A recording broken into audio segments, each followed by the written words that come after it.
नमस्कार, मैं प्रसाद आपका आज के इस वीडियो में स्वागत करता हूँ। और आज हम बात करने वाले हैं कि 1% इंटरेस्ट की कीमत क्या होती है। बहुत कुछ होती है, बहुत ज्यादा होती है। और आज हम जिन एग्जांपल्स के बारे में बात करने वाले हैं वो आपको बिल्कुल चौंका देंगे। तो आज हम ये भी बात करेंगे कि 1% इंटरेस्ट या फिर 1% रिटर्न जिन्हें हम छोटा मोटा समझकर छोड़ देते हैं, उन मिस्टेक्स को हम कैसे अवॉइड कर सकते हैं और उसके क्या कुछ सॉल्यूशंस है। 4 टॉप सॉल्यूशंस के बारे में भी आज हम बात करेंगे। So let's begin. पूरी इंडिया को फाइनेंशियली अवेयर बनाना हमारा मिशन है। हमारे इस मिशन से जुड़ने के लिए जरूर चैनल को सब्सक्राइब, साथ ही बेल आइकन पर क्लिक करके इस वीडियो को ज्यादा से ज्यादा लोगों के साथ शेयर कीजिए। आज के इस वीडियो के प्रायोजक है IND मनी, जहां पर आप ट्रैक कर सकते हो अपना पूरा पोर्टफोलियो। तो शुरुआत करते हैं पहले एग्जांपल के साथ। वॉरेन बफेट जब 30 साल के थे तब उनकी नेटवर्थ थी $1 मिलियन। आज उनकी एज है 90 और उनकी नेटवर्थ है $92 बिलियन के करीब। यानी पिछले 60 साल में उन्होंने बहुत अच्छे रिटर्न्स कमाए हैं। पिछले 60 साल में उन्होंने कंपाउंडेड सालाना 21% का रिटर्न कमाया है और उसी के चलते उनकी $1 मिलियन की इन्वेस्टमेंट $92 बिलियन में तब्दील हुई है। अब हम बस उनके रिटर्न्स में से 1% कम कर देते हैं। कंपाउंडेड सालाना वो 21% कमा रहे थे। हम अज्यूम करते कि अगर उन्हें कंपाउंडेड सालाना 20% के रिटर्न मिलते तो उनकी नेटवर्थ कितनी होती? तो उनकी नेटवर्थ उनकी करंट नेटवर्थ से 39% डाउन होती और करीब $56 बिलियन होती। सिर्फ 1% रिटर्न कम और उनकी टोटल इन्वेस्टमेंट 39% से कम। वही अगर उन्होंने कंपाउंडेड सालाना 1% ज्यादा रिटर्न कमाया होता, यानी 21% की बजाय 22% रिटर्न कमाया होता, तो उनकी नेटवर्थ $92 बिलियन की बजाय $151 बिलियन होती। यानी अगर वो 1% ज्यादा रिटर्न कमाते तो उनकी टोटल नेटवर्थ लगभग 60% अप हो जाती है ना। अमेजिंग। तो 1% बहुत ज्यादा मैटर करता है लॉन्ग टर्म में। अब बात करते हैं दूसरे एग्जांपल से। पिछले 15 सालों में निफ्टी ने लगभग 13% कंपाउंडेड सालाना रिटर्न दिया है। अगर आपने निफ्टी के इंडेक्स फंड में 1 लाख रुपए 15 साल पहले इन्वेस्ट किए होते तो 13% के रिटर्न के हिसाब से उसकी वैल्यू आज 6.25 लाख रुपीज के करीब होती। लेकिन अगर आपको 1% रिटर्न कम मिलता, यानी 13% की बजाय 12% रिटर्न मिलता, तो उस 1 लाख रुपए की वैल्यू आज 5.47 लाख रुपीज होती, यानी लगभग 78,000 रुपीज से कम होती। सो 1% बहुत ज्यादा मैटर करता है लॉन्ग टर्म में, बिकॉज लॉन्ग टर्म में जब कंपाउंडिंग होने लगती है तो आधा परसेंट 1% भी बहुत मैटर करता है और उससे आपकी लॉन्ग टर्म नेटवर्थ और लॉन्ग टर्म रिटर्न्स पर काफी ज्यादा असर हो सकता है।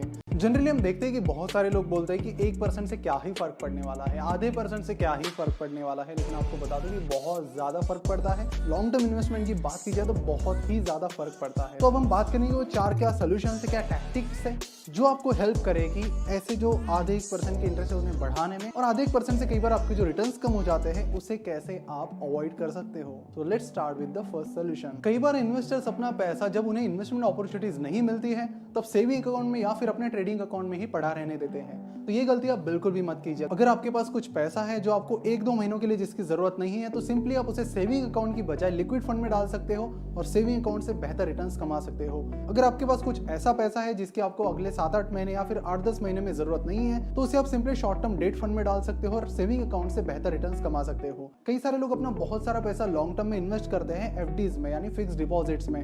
अगर सेफ्टी ही आपके लिए इंपॉर्टेंट है तो FD से भी ज्यादा सेफ गवर्नमेंट बॉन्ड्स होते हैं अगर आप लॉन्ग टर्म इन्वेस्टमेंट की प्लानिंग कर रहे हो तो। और गवर्नमेंट बॉन्ड ज्यादातर टाइम FD से ज्यादा रिटर्न देते हैं, साथ ही टैक्स बेनिफिट्स भी FD से कंपैरेटिवली वहां पर ज्यादा हैं। तो नेक्स्ट वीक हम आपके लिए वीडियो लेकर आ रहे हैं जिसमें हम आपको बताएंगे कि गवर्नमेंट बॉन्ड्स में कैसे इन्वेस्ट कर सकते हैं और कैसे आप वहां पर FD से बेहतर रिटर्न्स कमा सकते हो। तो इस तरह जो भी पैसा आपका इधर उधर पड़ा रहता है उस पर 1-1, 2-2% ज्यादा इंटरेस्ट इन चीजों से कमा सकते हैं। अब बात करते हैं सेकंड पॉइंट के बारे में, जो कि है फंड मैनेजर से जुड़ा हुआ। जब आप म्यूचुअल फंड में इन्वेस्ट करते हो या फिर किसी पोर्टफोलियो मैनेजमेंट सर्विस में इन्वेस्ट करते हो तो आपको उस फंड को कुछ मैनेजमेंट फीस पे करनी होती है। तो कई बार जिस फंड में आप इन्वेस्ट करते हो वो निफ्टी सेंसेक्स जितने भी रिटर्न्स नहीं दे पाता है, तो आपका फोकस इस चीज पर भी होना चाहिए कि किस तरह की मैनेजमेंट फीस आप पे कर रहे हो और किस तरह के रिटर्न्स आपको मिल रहे हैं। कई सारे फंड्स तो ऐसे हैं जो सेंसेक्स और निफ्टी से कम रिटर्न देते हैं और उसके बावजूद भी 1.5-2% की फीस चार्ज करते हैं। तो इन चीजों पर आपको ध्यान देना होगा, ऐसे फंड्स को अवॉइड करना होगा। हाँ, अगर कोई फंड मैनेजर है जो बहुत अच्छे रिटर्न्स दे रहा है और उसके लिए बहुत ज्यादा फीस भी चार्ज कर रहा है तो दैट्स फाइन। अगर हम दुनिया के सबसे रिचेस्ट फंड मैनेजर की बात करें, जिम सिमंस की बात करें, तो उन्होंने पिछले 20 साल में कंपाउंडेड सालाना 66% का रिटर्न दिया है और उसके बदले में अपने इन्वेस्टर से करीब 40% की परफॉर्मेंस फीस चार्ज की है।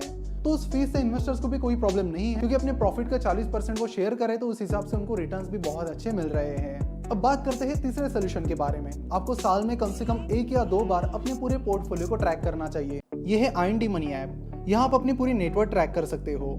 ये आपके सारे इन्वेस्टमेंट्स और लोन्स को एक जगह ले आता है, चाहे आपने कितने ही बैंक्स और ब्रोकर्स के साथ अकाउंट क्यों ना खोल रखे हो। जैसे कि आप इस स्क्रीन पर देख पा रहे हो, ये इनका फ्री फीचर है और यहाँ इन्वेस्टमेंट्स में आप स्टॉक्स, म्यूचुअल फंड्स, ईपीएफ और बहुत कुछ ट्रैक कर सकते हो।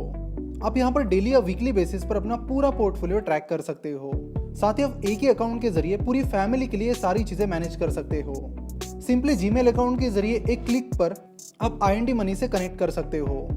यह ऐप बिल्कुल फ्री है और IND money SEBI registered investment adviser है। यहाँ पर डेटा हैकिंग और डेटा लीकिंग की रिस्क भी बहुत कम है क्योंकि यह ऐप लेटेस्ट सिक्योरिटी फीचर से बना है। अब बात करते हैं चौथे सोल्यूशन के बारे में। कई बार जब आप म्यूचुअल फंड में इन्वेस्ट करते हो तो आप रेगुलर प्लान के जरिए इन्वेस्ट करते हो, जहां आपका जो डिस्ट्रीब्यूटर रहता है उसे कुछ कमीशन मिलता है। अगर आपको किसी भी पॉइंट में लगता है कि आपका डिस्ट्रीब्यूटर आप में कुछ खास वैल्यू ऐड नहीं कर रहा है तो उन प्लान्स को आप डायरेक्ट प्लान में कन्वर्ट कर सकते हैं। IND मनी के ऐप से आप अपने रेगुलर प्लान्स को इजीली डायरेक्ट प्लान में भी कन्वर्ट कर सकते हैं। तो ये है वो 4 सोल्यूशन जिन पर आपको खास ध्यान देना होगा, जो आपको हेल्प करेंगे कि आधे 1% की जो मिस्टेक्स हम करते हैं उन्हें अवॉइड करने में। तो जिन रिटर्न्स को हम आधा परसेंट 1% बोलकर छोड़ देते हैं उन्हें हमें छोड़ नहीं देना है, उन पे बहुत फोकस करके ध्यान देना है। तो यही हमारी आज की सीख है। आशा करता हूँ कि आपको आज का ये वीडियो पसंद आया होगा। जरूर इस वीडियो को ज़्यादा से ज़्यादा लोगों के साथ, अपने फैमिली मेंबर्स, फ्रेंड्स और बाकी लोगों के साथ सोशल मीडिया में शेयर कीजिए ताकि उन्हें भी 1% इंटरेस्ट का इंपॉर्टेंस समझ में आए। और हाँ, नीचे डिस्क्रिप्शन और कमेंट में दी गई लिंक पर क्लिक करके IND मनी आप डाउनलोड करें और अपनी इन्वेस्टमेंट जर्नी को बेहतरीन बनाएं। आपको आज का ये वीडियो कैसा लगा नीचे कमेंट करके जरूर बताएं। और हम देखते हैं कि जितने भी लोग हमारी वीडियोस देख रहे हैं उन्होंने चैनल को सब्सक्राइब नहीं किया है, तो जरूर आप भी कन्वे वॉरियर बनिए, हमारे चैनल को सब्सक्राइब कर कन्वे वॉरियर की फैमिली ज्वाइन कीजिए। तो मिलते हैं अगले वीडियो में। Thank you so much for watching this video. अगर आपको ये नहीं पता कि स्टॉक मार्केट में कंपाउंडिंग कैसे काम करती है तो ये वीडियो जरूर चेकआउट कीजिए, जहां हमने एक्सप्लेन किया है कि स्टॉक मार्केट में कंपाउंडिंग एग्जैक्टली कैसे काम करती है। और इस वीडियो पर क्लिक करके आप मिस्टर वॉरेन बफेट की पूरी जर्नी जान सकते हो। तो जरूर इन दोनों वीडियोस को चेकआउट कीजिए।